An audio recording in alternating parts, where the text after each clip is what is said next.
Welcome to Roman Fiction. If you like what you watch, please like and subscribe. Now on to the story. The night sky loomed heavily, a canvas painted with dark clouds that concealed both the moon and stars, leaving only faint whispers of silver light to guide Quintus's weary path. He had become separated from his legion many days ago, lost within an unfamiliar and foreboding forest. Shadows danced mockingly round him in the flickering torchlight, their movements seemingly synchronized with the rapid beating of his anxious heart. Quintus's mind was burdened by memories of the valorous battles he had fought alongside his comrade soldiers who were like brothers, their courage intertwined with his own. He recalled the thunderous clash of weapons, the cheers of triumphant victory, and the unwavering camaraderie that had once defined him. Yet now, in his solitary wanderings, those proud moments seemed distant, almost foreign. His current vulnerability stood in stark contrast to his past strength, and the encroaching darkness of the tangled woods appeared to mock his dwindling resolve. Quintus paused, hearing a sound soft, musical laughter. His blood ran cold, but he pressed onward, driven by curiosity and a strange, desperate hope. At first, he thought exhaustion was playing tricks on him when he saw her standing illuminated by faint moonlight at the edge of a clearing. She was an apparition of ethereal beauty, familiar yet eerily strange. It was his wife, Livia, her raven hair cascading in gentle waves down her delicate shoulders, her pale skin gleaming softly, almost glowing in the moonlight. Quintus, she called gently, her voice warm and inviting, pulling at his heart with a painful longing reminiscent of cherished memories they had once shared. Hope surged through him. Momentarily erasing his fears, he rushed forward, eager to embrace her, to once again find solace in her warmth. But something deep within warned him to slow down. As he neared, her beauty grew sharper, almost unnaturally perfect, her movements graceful yet subtly wrong, as if her bones moved differently beneath her flawless exterior. Still, he ignored his instincts, dismissing them as the madness of fatigue and desperation. Her smile widened, her eyes glinting mysteriously in the faint moonlight. "I've been waiting for you," she whispered softly, her voice tender yet strangely hollow. Her touch was cold, sending an unsettling shiver through his body as her ghostly fingers caressed his face.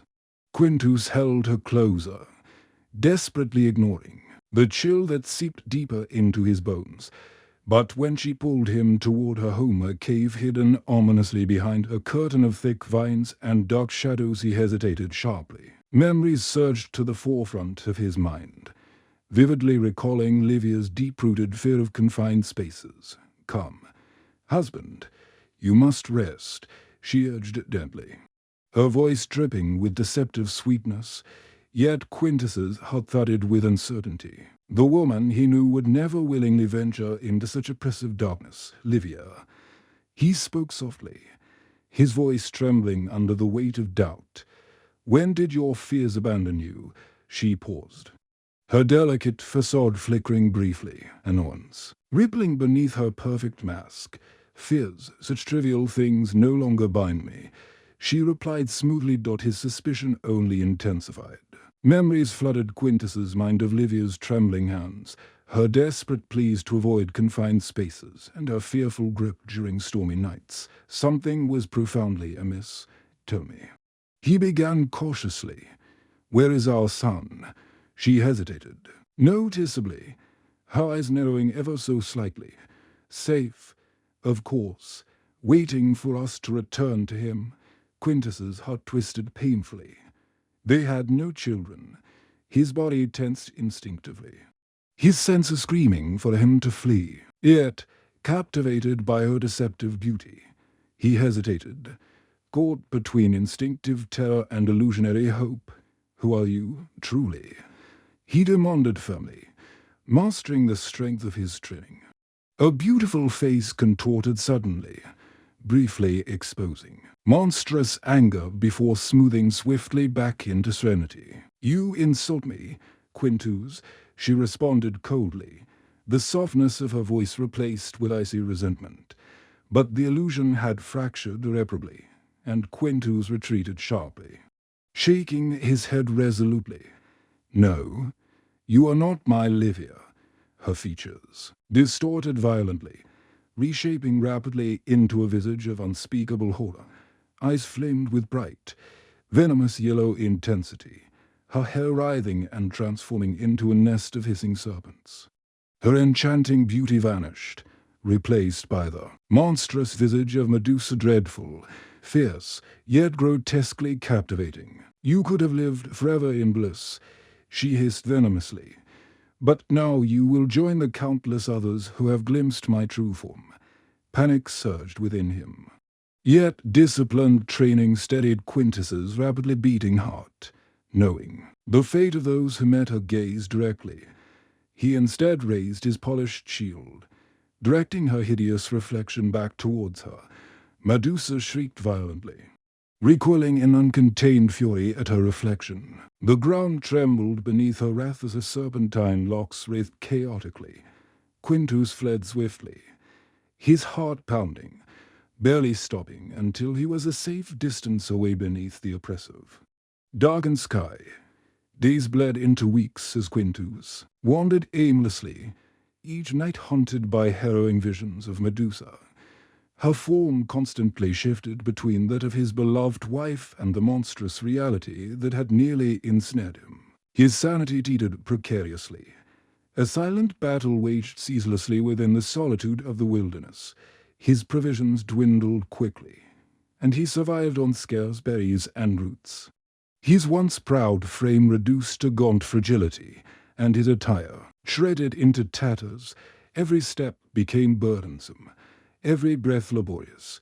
Yet he pressed onward, one particularly frigid night, as he sought shelter beneath a towering ancient oak. An elderly traveler appeared suddenly, robed in garments worn by countless years. His wise eyes reflected deep sorrow, encompassing lifetimes of experience. "You have seen her," the traveler remarked gently, more a statement of fact than a question. Quintus flinched instinctively, wary yet intrigued. "How do you know of her?" he asked cautiously. "She haunts many," replied the elder softly. "Medusa preys not merely upon the flesh, but also upon the cherished memories and loves that anchor our hearts." "I cannot escape her," Quintus whispered, his voice heavy with despair, his eyes reflecting the torment of relentless memory. "No one truly can," admitted the elder, "but some learn to endure. You must find a new purpose, or her darkness will consume your very essence." "Purpose?" Quintus scoffed bitterly, his eyes welling with frustrated tears. "She took everything from me." The elder's gaze hardened resolutely. "Then reclaim it. Live not in fear or regret, but in defiance. Her curse aims to petrify not only the body, but the very spirit itself." Quintus raised his gaze, sensing profound truth within the elder's words. "How can I battle something that has already conquered me? You cannot alter the past." The elder spoke gently, placing a comforting hand on Quintus's weary shoulder. "Yet you can forge your future. The choice is yours to make." These words resonated deeply within Quintus as dawn approached. He rose, his spirit rekindled by newfound resolve. Though he could never forget Medusa's cruel deception, he vowed to honor Livia's true memory by living courageously. With renewed determination, Quintus journeyed through many trials and challenges, each obstacle testing his newfound resolve and gradually strengthening his spirit. He encountered others along his path, travelers and villagers who shared their tales of loss and bravery. Each story reinforced his determination to endure. As daylight broke through the thick clouds, Quintus set forth toward the horizon, understanding that the shadow of Medusa would always trail him. Yet he resolved to live unshackled by fear. He pressed onward, not as a defeated victim, but as a man who faced humanity's darkest fears and emerged scarred yet resilient. His soul shone brighter through the profound trials he had endured, a testament to unwavering human strength against even the most hunting of evils.